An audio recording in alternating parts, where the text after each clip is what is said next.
Hello friends, I am Anil Aaytan. Class 9th NCERT mathematics के इस नए वीडियो में आप सभी का स्वागत है। फ्रेंड्स, इस वीडियो में आप समझेंगे त्रिभुजों की सर्वांग समता के लिए कुछ और कसौटियाँ और एक्सरसाइज 7.3 का क्वेश्चन नंबर 1। फ्रेंड्स, चैनल को अभी तक सब्सक्राइब नहीं किया है तो सब्सक्राइब कीजिए, बेल आइकॉन को प्रेस कीजिए ताकि नए वीडियो आने पर आपको नोटिफिकेशन प्राप्त हो सके। त्रिभुजों की सर्वांग समता के लिए कुछ और कसौटियाँ। कुछ कसौटियाँ आप सीख चुके हैं, ये दो कसौटियाँ और हैं। SSS साइड साइड साइड यानी भुजा भुजा भुजा सर्वांग समता नियम क्या होता है? यदि एक त्रिभुज के तीनों भुजाएं एक अन्य त्रिभुज की तीनों भुजाओं के बराबर हो, यानी एक त्रिभुज की तीनों भुजाएं और एक अन्य त्रिभुज की तीनों भुजाएं यदि बराबर हों तो दोनों त्रिभुज सर्वांग सम होते हैं। किस नियम से? साइड साइड साइड नियम, सर्वांग समता नियम से। दूसरी है RHS सर्वांग समता नियम। RHS का मतलब है, R का मतलब है राइट एंगल यानी समकोण, H का मतलब हाइपोटेनियस यानी कर्ण, S का मीन है साइड यानी भुजा, यानी समकोण कर्ण भुजा नियम भी इसे कहते हैं। राइट हाइपोटेनियस साइड भी इसको कहा जाता है।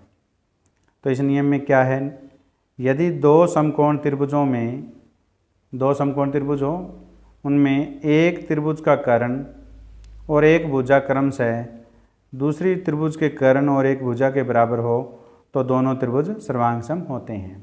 यानी दो समकोण त्रिभुजों में दोनों के कर्ण बराबर होने चाहिए और जो बाकी जो आधार और लंब रह गए उन दोनों में एक भुजा दोनों की बराबर है तो राइट हाइपोटेनियस साइड नियम से दोनों त्रिभुजें सर्वांग सम होती हैं। क्वेश्चन नंबर 1, त्रिभुज ABC और त्रिभुज DBC एक ही आधार BC पर बने दो समद्विबाहु त्रिभुज इस प्रकार हैं कि A और D भुजा BC के एक ही ओर स्थित है। देखिए आकृति में ABC त्रिभुज और DBC एक ही आधार BC पर दो त्रिभुज समद्विबाहु त्रिभुज बने हुए हैं। A और D आधार BC के एक ही ओर स्थित है।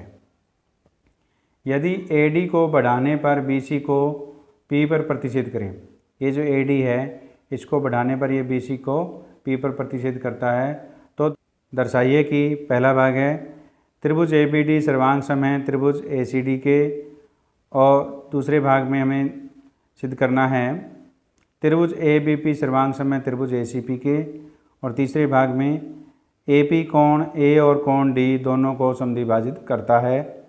चौथे भाग में AP रेखाखंड BC का लंब समद्विभाजक है।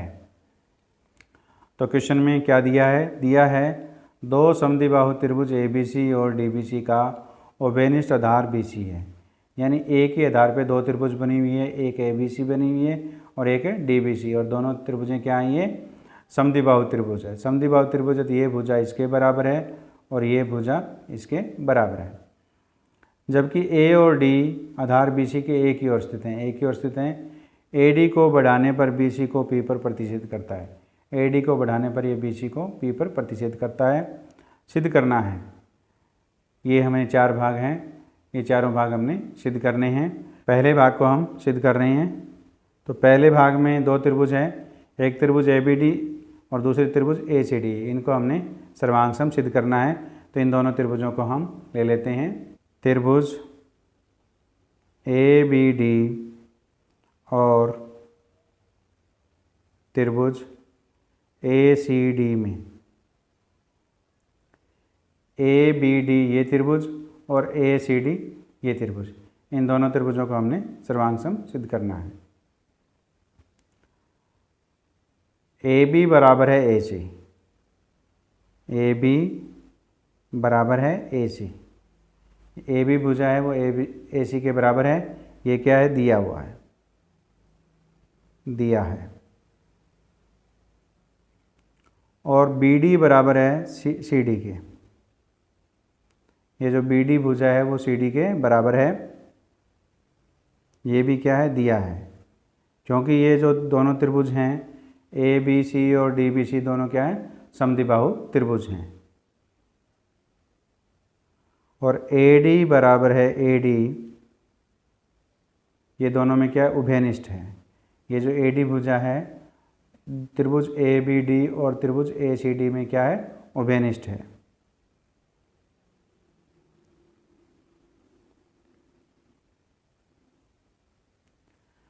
तो इस प्रकार त्रिभुज ABD सर्वांगसम है त्रिभुज ACD के। कौन से नियम से? साइड साइड साइड नियम से ये दोनों त्रिभुजें क्या होगी, सर्वांगसम। तो सर्वांगसम त्रिभुजों में संगत भाग क्या होते हैं, समान होते हैं। तो इस प्रकार एंगल BAD बराबर है एंगल CAD के। ये जो एंगल है वो इस एंगल के क्या है, बराबर है। ये दोनों एंगल बराबर हो गए by CPCT। Corresponding parts of congruent triangle are equal. सर्वांग सम त्रिभुजों में संगत भाग समान होते हैं। अगर ये BAD बराबर है तो इस कोण को हम ऐसे लिख सकते हैं, BAP लिख सकते हैं, क्योंकि AD को आगे बढ़ाया गया है P तक, इसलिए एंगल BAD को क्या लिखा जा सकता है, एंगल BAP लिखा जा सकता है। इस प्रकार एंगल BAP बराबर है एंगल, इसी प्रकार हम CAD कोण को CAP लिख सकते हैं। तो CAP ये इसको हम 1 नंबर मान लेते हैं। अब एंगल BAP बराबर है एंगल CAP के, 1 नंबर में ये बराबर है, तो बराबर है। तो इस प्रकार एंगल A को AD या AP क्या करता है, समद्विभाजित करता है। इस प्रकार एंगल A को AD या AD को आगे कहाँ तक बढ़ाया गया, AP, तो इसको हम AP भी लिख सकते हैं। AP समद्विभाजित करता है, समद्विभाजित करता है, क्योंकि ये दोनों कोण क्या हो गए, बराबर हो गए, तो AP जो है कोण A को समद्विभाजित करता है। इस प्रकार पहले भाग में त्रिभुज ABD सर्वांगसम है त्रिभुज ACD, ये हमने सिद्ध करना था, ये हमने यहाँ पर सिद्ध कर दिया। अब हम दूसरा भाग लेते हैं। दूसरे भाग में त्रिभुज है ABP सर्वांगसम त्रिभुज ACP के हमने सिद्ध करनी है। तो ये दोनों त्रिभुजें हम ले लेते हैं। त्रिभुज ABP और त्रिभुज ACP में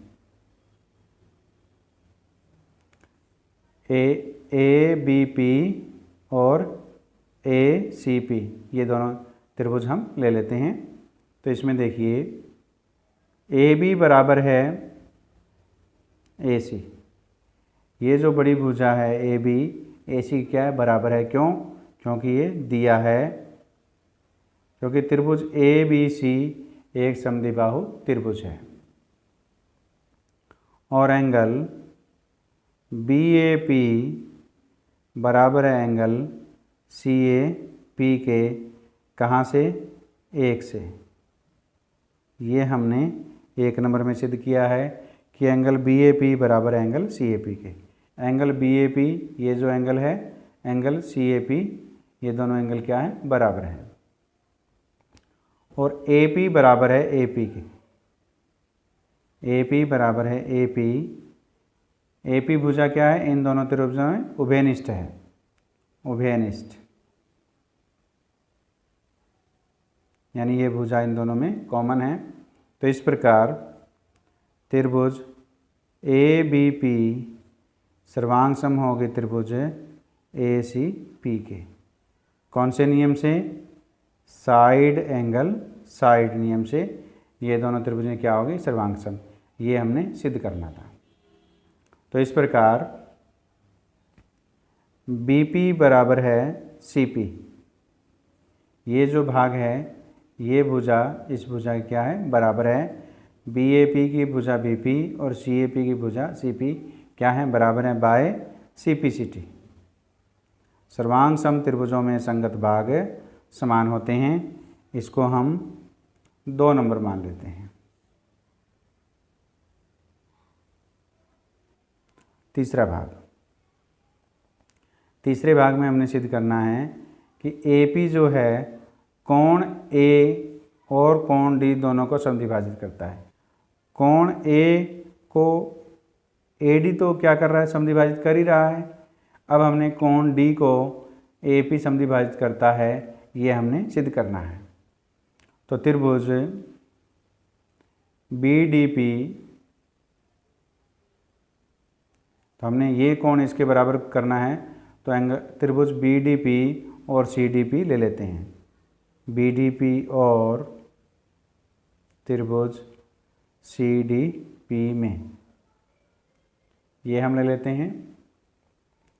तो देखिए इसमें BD बराबर है CD, BD भुजा जो है वो CD के क्या है, बराबर है। क्यों दिया है? क्योंकि त्रिभुज BDC जो है समद्विबाहु त्रिभुज है, इसकी BD और CD भुजा क्या है, बराबर है। और DP बराबर है DP, ये जो भुजा है त्रिभुज BDP और CDP में क्या है, उभयनिष्ठ है, यानी कॉमन है ये।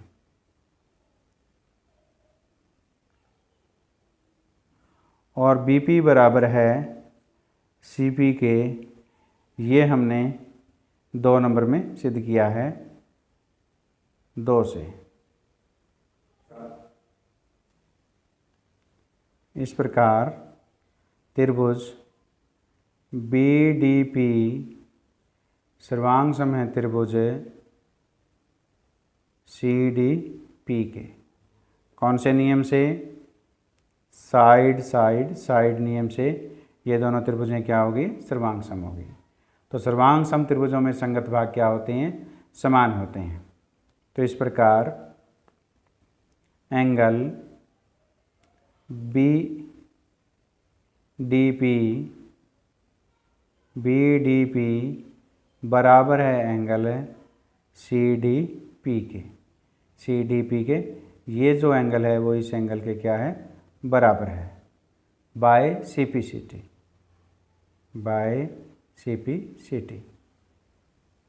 और इसको हम नंबर 3 मान लेते हैं। और इसी प्रकार एंगल BPD बराबर है एंगल CPD के, यानी ये जो एंगल है, ये एंगल इस एंगल के क्या है, बराबर है। ये एंगल इस एंगल के क्या है, बराबर हैं, बाय CP/CT। इसको हम नंबर 4 मान लेते हैं। सर्वांग सम त्रिभुजों में संगत भाग क्या होते हैं, समान होते हैं। अब आप इसका स्क्रीनशॉट ले सकते हैं। उम्मीद है आपने इसका स्क्रीनशॉट ले लिया है। 1 व 3 से AP कोण A और कोण D दोनों को समद्विभाजित करता है। कैसे करता है? 1 में एंगल BAP बराबर है एंगल CAP के, और 3 में एंगल BDP बराबर है CDP। ये हमने सिद्ध किया है। तो इस प्रकार AP जो है कोण A और कोण D दोनों को समद्विभाजित करता है। यही हमने तीसरे भाग में सिद्ध करना था कि AP कोण A और कोण D दोनों को समद्विभाजित करता है। अब हम चौथे भाग को हल करते हैं कि AP रेखाखंड BC का लंब समद्विभाजक है। 4 में हमने ये सिद्ध किया है कि एंगल BPD कहाँ से, 4 से एंगल BPD बराबर है एंगल CPD। ये दोनों एंगल क्या है, यहाँ पे बराबर है। ये हमने सिद्ध किया था क्योंकि angle BPD plus angle CPD, angle BPD और एंगल CDP ये दोनों क्या है, एक ही रेखा पर बनने वाले कोण हैं, यानी रेखिक युग्म है। तो रेखिक युग्म है तो एक रेखा पर बनने वाले कोणों का योग कितना होता है, 180 होता है। तो इनका योग कितना है, 180 डिग्री है। ये क्या है, रेखिक युग्म है, रेखिक युग्म। तो एक रेखा पर बनने वाले कोणों का योग क्या है? 180 है। तो इस प्रकार angle B P D plus C P D की जगह हम क्या लिख सकते हैं? बी पी डी, क्योंकि दोनों बराबर हैं। तो एंगल बी पी डी बराबर कितना हो गया? 180 डिग्री। तो ये कितना हो गया? 2 एंगल बी पी डी बराबर है 180 degree. Angle B P D बराबर है 180 डिग्री डिवाइड में 2, तो किससे कैंसिल हो गया? 90 डिग्री में। तो इस प्रकार एंगल बी पी डी बराबर किसके आ गया? 90 डिग्री के। तो ये एंगल कितने का आ गया? 90 डिग्री। ये 90 डिग्री है तो ये भी क्या हो गया? 90 डिग्री हो गया। तो इस प्रकार ए पी क्या है? बी सी पर क्या है? लंब है। तो इस प्रकार ए पी लंब है बी सी पर। ए पी लंब है बी सी पर और हमने बी पी बराबर है सी पी ये सिद्ध किया है हमने। दूसरे भाग में बी पी बराबर है सी पी ये सिद्ध किया था कि ये बी पी बराबर है सी पी। तो इस प्रकार ए पी जो है बी सी पर क्या है? लंब समद्विभाजक है। तो इस प्रकार ए पी रेखाखंड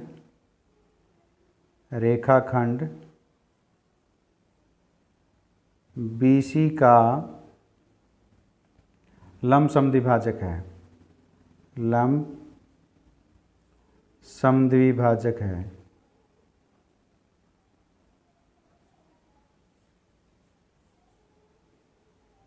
तो यही हमने चौथे भाग में सिद्ध करना था कि एपी रेखाखंड बीसी का लंब समद्विभाजक है। ये हमने सिद्ध किया।